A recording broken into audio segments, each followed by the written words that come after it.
Hello everyone, my name is Ashish Kashyap and I welcome to all Ashish Physics Academy official YouTube channel. Today we will discuss the third lecture of chapter 2 of class 12th physics, electric potential due to an electric dipole. इससे just पहले हमने electric potential की definition, उसकी unit, dimension, potential difference, ये सब first lecture में देखा था, लेक्चर 2.1 में। और लेक्चर 2.2 में हमने इलेक्ट्रिक पोटेंशियल कैलकुलेट किया था due to a point charge और due to a system of charge, जहाँ पर हमने n पॉइंट चार्जेस लिए थे और कॉन्टिन्यूस चार्ज के लिए हमने पोटेंशियल कैलकुलेट की थी। आज हम इलेक्ट्रिक डाइपोल के लिए डिस्कस करेंगे। कोई इलेक्ट्रिक डाइपोल है, इस डाइपोल की वजह से किसी पॉइंट P पर हम इलेक्ट्रिक पोटेंशियल कैलकुलेट करेंगे। But before beginning the venture of study, you can see a brief profile of mine on your screen. Some important points are written there, just like my post graduation, my experience, my working, all the things are written there. तो चलिए electric potential due to electric dipole start करते हैं। अब electric potential due to electric dipole की अगर हम बात करें तो हमने फर्स्ट चैप्टर में इलेक्ट्रिक डाइपोल के बारे में बताया था, लेक्चर 1.7 था आई थिंक, जिसमें हमने इलेक्ट्रिक डाइपोल क्या होता है और किसी डाइपोल की वजह से दो स्टैंडर्ड केस के लिए हमने कैलकुलेट किया था इलेक्ट्रिक फील्ड। एक केस था एक्सियल पोजीशन, इस डाइपोल के अलोंग द एक्सिस, यहाँ पर कोई पॉइंट था जिसे हमने एंड ऑन पोजीशन माना था कि एंड ऑन पोजीशन पे इलेक्ट्रिक फील्ड कितनी होगी। और दूसरा हमने कैलकुलेट किया था इस डाइपोल की वजह से इक्वेटोरियल पोजीशन, यहाँ पर इसके मिड पॉइंट से कोई इक्वेटोरियल पोजीशन पे पॉइंट P माना था और वहाँ फील्ड कैलकुलेट की थी। तो ये दोनों स्टैंडर्ड केसेस आज मैं यहाँ पर डिस्कस करूँगा। और अगर वीडियो बहुत बड़ा नहीं हुआ तो एक केस मैं और डिस्कस करूँगा जिसमें डाइपोल के किसी एनी पॉइंट P पर इन दोनों स्टैंडर्ड केसेस को छोड़ करके किसी पॉइंट P पर हम फील्ड कैलकुलेट करेंगे। तो चलिए फटाफट शुरू करते हैं। पहले हम देखेंगे first part, potential at end on position।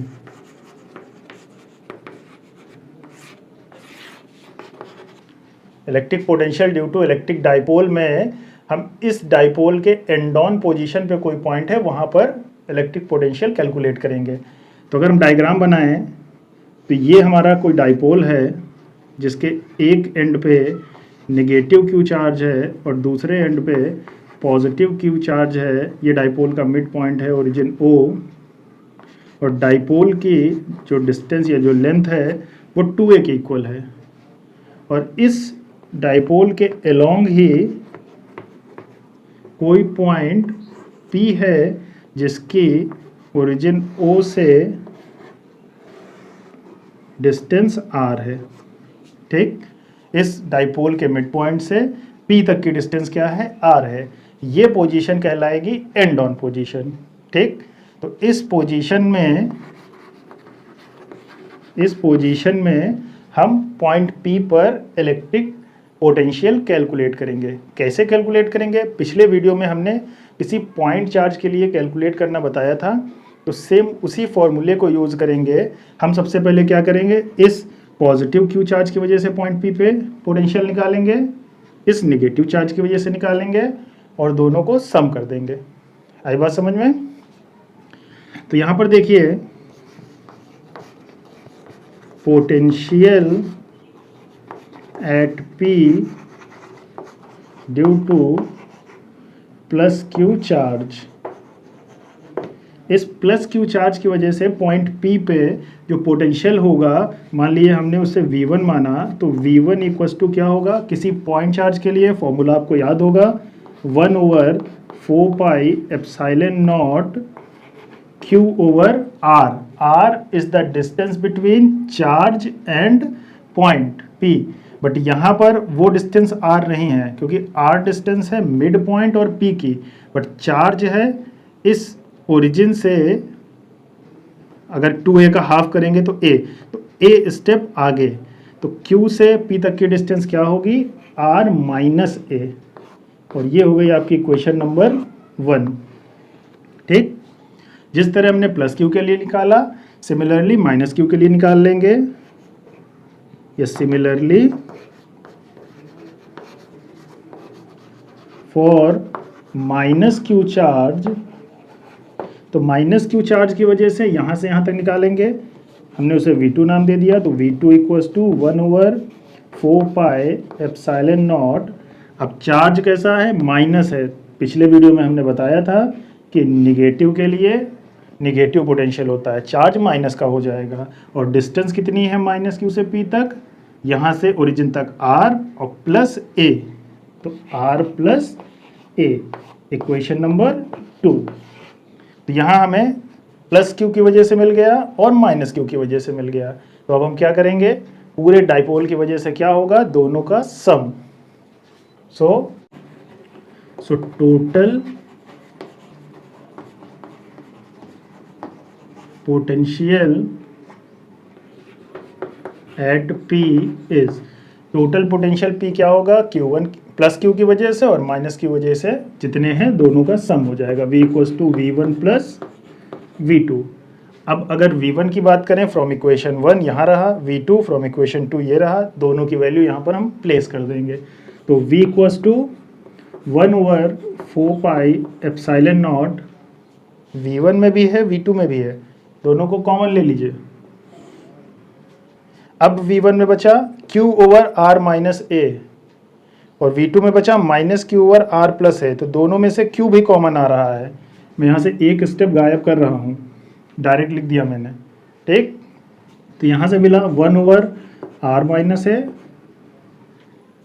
ये माइनस ये प्लस माइनस हो जाएगा 1/R प्लस A, ठीक।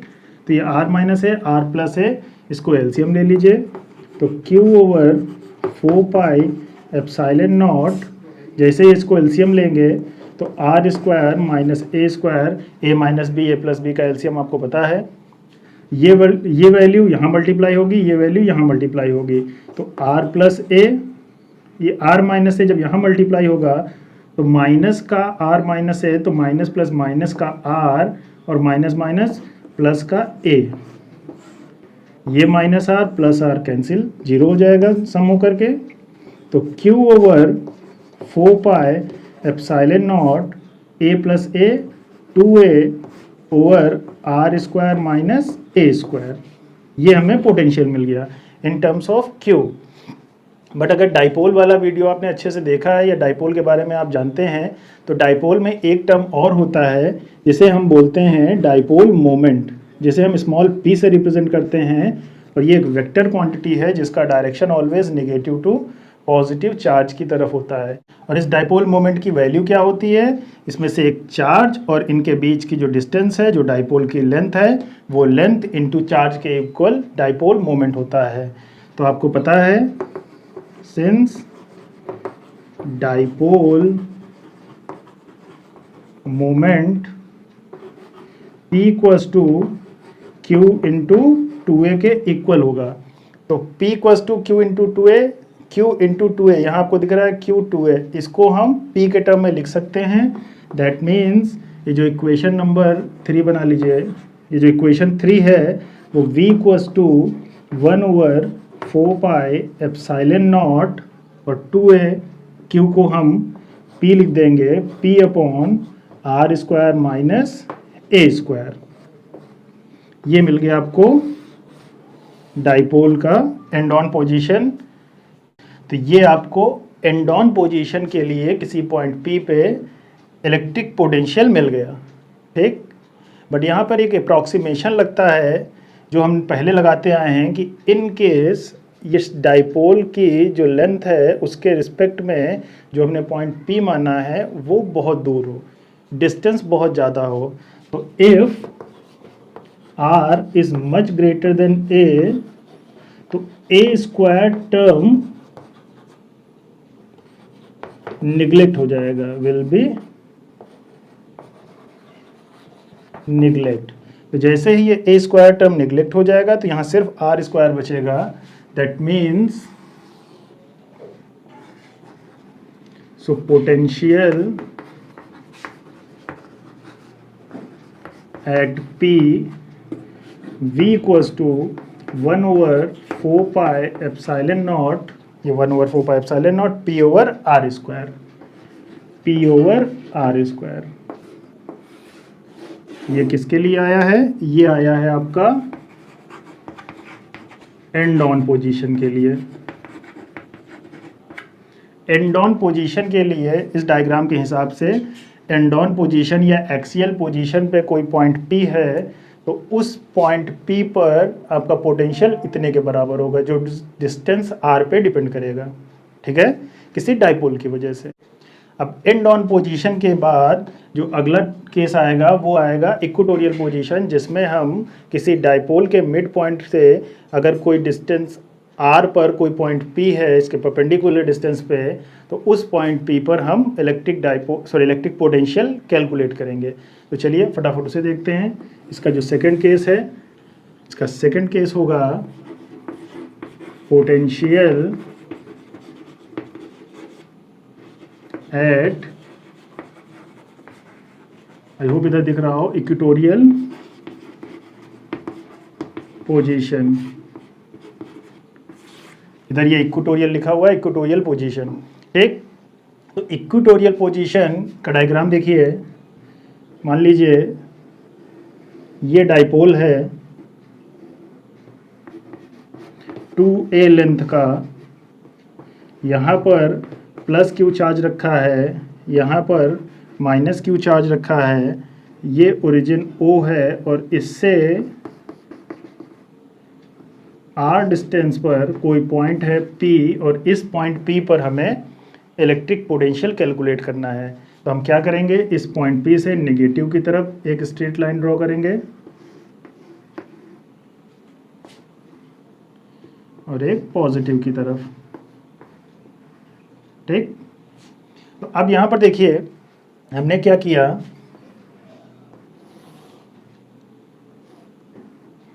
हमने इस पॉजिटिव चार्ज से पॉइंट P तक के लिए जो स्ट्रेट लाइन ड्रॉ की, इसकी वैल्यू क्या होगी? आपको दिख रहा है कि ये एक राइट एंगल ट्रायंगल बन रहा है PO प्लस Q तक, और PO माइनस Q तक भी एक राइट एंगल ट्रायंगल बन रहा है।